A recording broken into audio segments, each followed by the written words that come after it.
Hello, St. Paul's. Today, I'm having a conversation with our two wardens. They are, if you like, the first and second vice presidents of the Corporation of St. Paul's, the lay leaders of our community and our congregation. And we're going to talk about the Regathering task force that has been working on how we gradually reopen after the pandemic. So first, I'll invite the two of you to introduce yourselves. Donna, would you like to go first? Hello, everyone. I'm Donna Purdue. I'm the Dean's Warden, and happy to be talking to you and telling you what the Regathering Task Force has been up to while we were all away. Hello, I'm Justin Lewis. I am the People's Warden in my first year as that, and my second year on chapter, serving the cathedral in this capacity. Thank you. And for those people who are not familiar with cathedral speak as such, the Dean's Warden is equivalent to the senior warden in a parish, and then the People's Warden is would be the junior warden. So we've been working along with about a half dozen other people for the last year on this Regathering task force. As you look back at the last year, how do you feel as parish leaders, how do you feel St. Paul's has done during the pandemic? And just jump in, either of you. I think we've done very well. I think that we were uniquely positioned to pivot our service offerings online because of our vast video library, and we already had the technology in place to implement. A few bumpy starts, as we kind of figured out the new ropes, but I think that we were really able to create a new way for people to have community online and in other ways that we have throughout the pandemic. Yeah, I certainly agree, and we were blessed that we had recently, or in the last few years, really upped our game on the audiovisual, and so we were technologically prepared to pivot, as Justin said, and by doing that, we did, new things like committees meeting online and not skipping a beat, and morning and evening prayer becoming vibrant communities. And so overall, I think we did a good job of finding ways to connect to people who wanted to be connected, invite new people in, and cope with being apart. Mm-hmm. And we discovered that it is possible to have church on Zoom and to be in community even when you're apart. And that was, for me, those were graces of this time. So early on in actually May of 2020, the bishop directed all the parish clergy in the diocese to create a task force to focus on plans for regathering and keeping everyone safe. So we were pretty prompt in following her direction. It's been just over a year since we formed that group. What do you remember about how we put the group together and the sorts of skills and experiences that we drew on? Well, we plunged right in. I think we're very fortunate as a cathedral to have people with... Oh, I think we had a little glitch. Fortunate to have so many talented folks as parishioners and parts of our community to really kind of step in and step up to provide expertise in how to do these things. And really a real intent on, I think what you mentioned, Dean Penny, is creating and maintaining a sense of community. Church is more than church on Sunday and service on Sunday. There's a lot more to it. And with our circles of love and other outreach that we had, we really were able to figure out different ways to keep people engaged, which I thought was really very important. Yeah, and a nice thing about that we saw immediately that our task was going to be very multifaceted. And so we needed pastoral input. We also needed very practical input. So we got together, people with operations, sexton, music, legal, as well as clergy. And, because often all of those factors would be in play. We needed to consider whether it was about how we could protect people spiritually, connect them and also protect them physically. I guess that would be the mandate of the Regathering Task Force. So when everything from, as you mentioned, the circles of love and finding other ways to connect and invite, but every day, and then down to very practical things like people going in and calculating and measuring airflow and dwell time and tape measures and distancing. And a thing I was thinking about was we were thinking, trying to figure out from medical professionals, even trying to figure out how much is going to be air versus surfaces. And that's not just Clorox wipes. It was people, well, I'd say like Bob Osley say, what can we do for wood surfaces finished the way our wood surfaces are? I mean, it was that level of granularity of caring about ways that we would be able to bring people back safely. Right, yeah. And I think what was so great about that was that by having such talented people really kind of dig down, as Donna said, granularly to get those answers, it really empowered us to then proclaim that to other folks, to other parishioners, as they were voicing concerns. We actually had the information. We didn't say, come back and pray and you'll be okay. We said, we had parts per million calculations for our square footage and air transfer, which I think definitely put people at ease and made them comfortable with whatever their level of comfort was for our regathering, as we were able to start doing that in person. Yeah, the task force really covered the waterfront. We had all of the executive staff, which included Martin Green and Brooks Mason and Jeff Martinhawk and Kathleen Burgess and myself.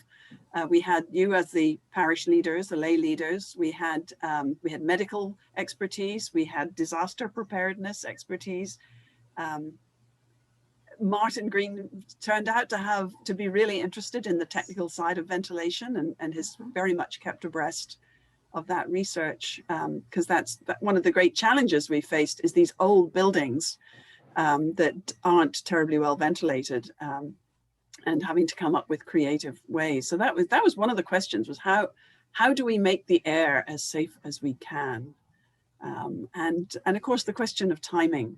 Is it safe to come back? Do we jump right in when the state says, okay, you can do this? Did we go right ahead and do it? Well, we had an extra layer of authority, as we always do, with the bishop, and she was very proactive with her own task force in giving us additional guidance.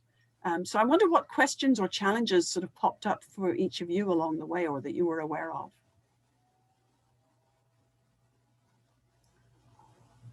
Not wanting to be too cautious. And yet we were dealing with something where, in a way, you couldn't be too cautious. But if we erred too far in a way that just kept people locked out because we were afraid, what would be that like that? It'd be, shut up in the upper room trying to hide from the world. That we didn't want to do that. We wanted to find whatever the guidance was. We were making plans to say, if this, then, and we had multiple pathways, decision trees of, if we can do this, what would be a safe way to bring people back or to involve people? And I'd say starting that service in the park in the summer, prayers in the park, just working our way through the logistics of that. It would be outdoors, but it was a bounded area by a fence. It was this private park that we were given permission to use in Bankers Hill. We could comply with our obligations to say, take contact information only for tracing purposes, take temperature, but never associate that with any person, as people like our medical professionals were advising us how to not ever mix or collect medical data, and yet we had to, comply with some level of collecting data. So we're always considering, privacy, data, medical, spiritual, physical, and just mixing them all together. But when you asked about, I'd say my biggest concern was the fear of being too cautious. Mm-hmm. The fear of fear. Mm-hmm. Yeah, I was very happy that we were able to craft a very tempered Anglican, some might say, and linear response. I think that so often, so many businesses and other organizations that we saw had fits and starts, where they would open and close and open and close.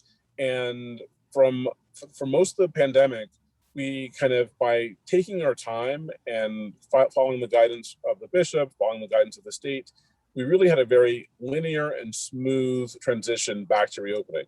We knew what we could do. We were able to start at a lower level and kind of inch along with data and information and other, important facets of that information, so that we could not have those fits and starts that really hampered so many other institutions.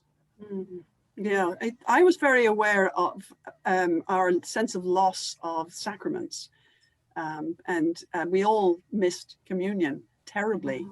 And I completely understand why some of our fellow churches decided to bring back communion early, because sometimes you get a lot of pressure from people. And I'm very grateful for our congregation that we didn't feel pressure to come back before we were ready. My guiding principle all along was not how much can we get away with and stay within the law, but how safe can we keep people? And that seemed to me to be the overriding principle. And I'm very glad that we were all in agreement about that, and had the opportunity to try things out. As you said, Donna, with the outdoor service, we started trying communion with our giant Pez dispensers. We were able to practice a little and see how those would work, and be ready for the bigger Sunday service as that came back. So I want to say the staff felt very supported by the task force. And by the way, the task force continues to meet. We meet every other week, and it's been a year, and people have been very faithful, and the staff have really appreciated having that backing, and all those different skills. And that's compared to what I've heard from clergy colleagues in other places. This has been a very collaborative and collegial and loving process in the cathedral community. I mentioned the bishop's office. The bishop has, as I said, a diocesan task force who have been guiding her. So every time we hear a communique from the state or the county, we wait, because the bishop is not far behind, very quickly following up with her own guidelines, and letting us know how much further we can go.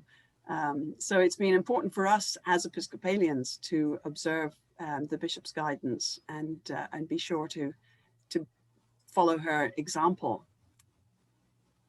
So as we come out of the pandemic, bit by bit and service by service and meeting by meeting, do you see a likelihood of any permanent changes to our corporate life? Are there things that you think we won't go back to, or that we've learned? Well, I think that our online outreach definitely has some new ways to continue to grow our congregation and our corporate community. What we found early on in the pandemic was that many of the people who were logging in weren't just our regulars. It was a new way for evangelism and outreach. People across the country, across the state, across the world were able to tune in and hear our music and hear sermons. Even the fact that we were able to have virtual preachers from all over and really kind of mix things up and give people different perspectives. So I think that there are definitely opportunities to figure out how we can continue to incorporate some of those aspects, but still really have that main core tradition of service that we have for our community. Mm-hmm. Mm-hmm. And at an operational level, it's been just wonderful to watch the growth, as I mentioned before, the morning prayer and evening prayer that were offered, but were rarely attended. And now online, there's just these communities of great support and love, and that I think will stay. And if there's any hybrid form to do this, we'll figure it out. But I think in a way it was like, well, this was maybe what it should should have evolved into, if maybe that's the best place for it to be, is online at the beginning and the end of the day.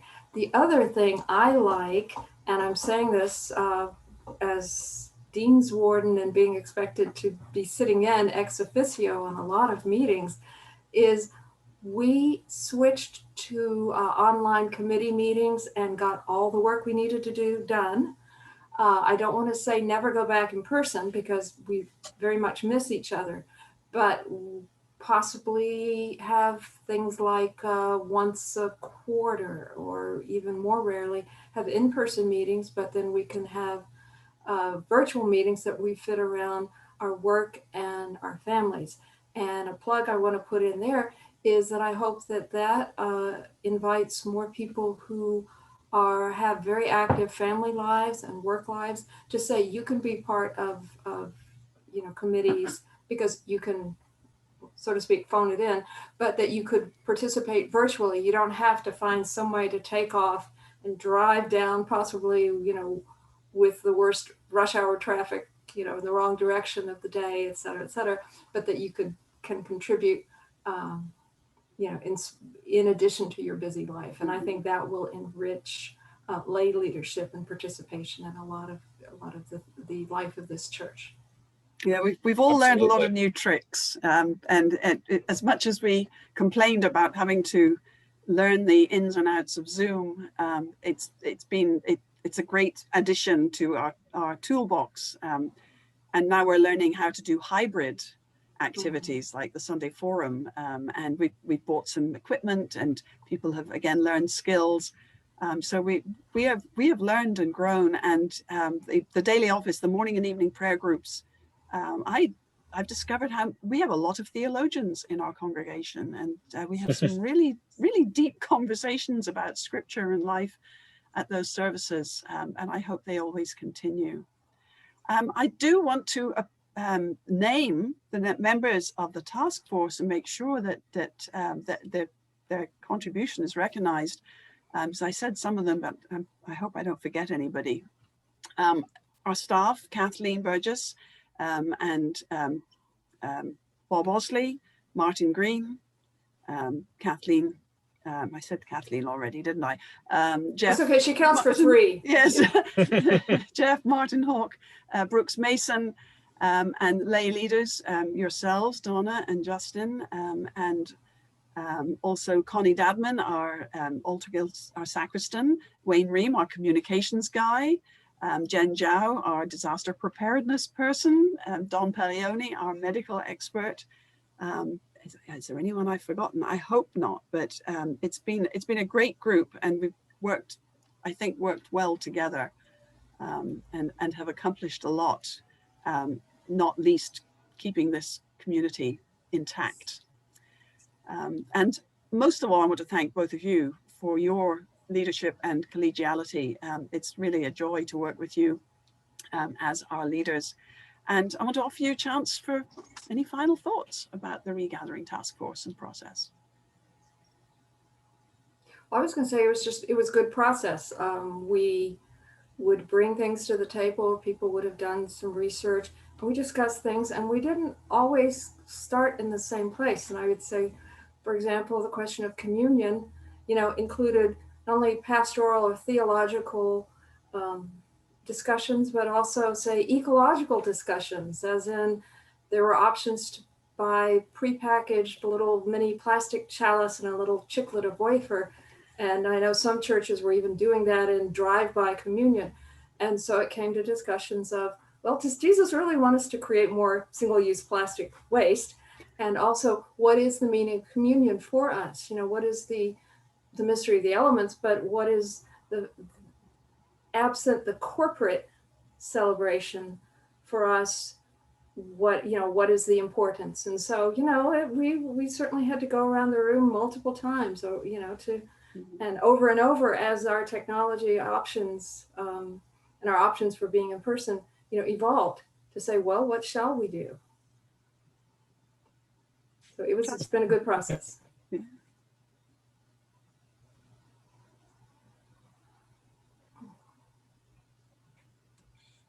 was that it was such a great learning tool, experts in different areas, and everyone was able to share their expertise with the other, so that together, collectively, we all just learned so much about the process.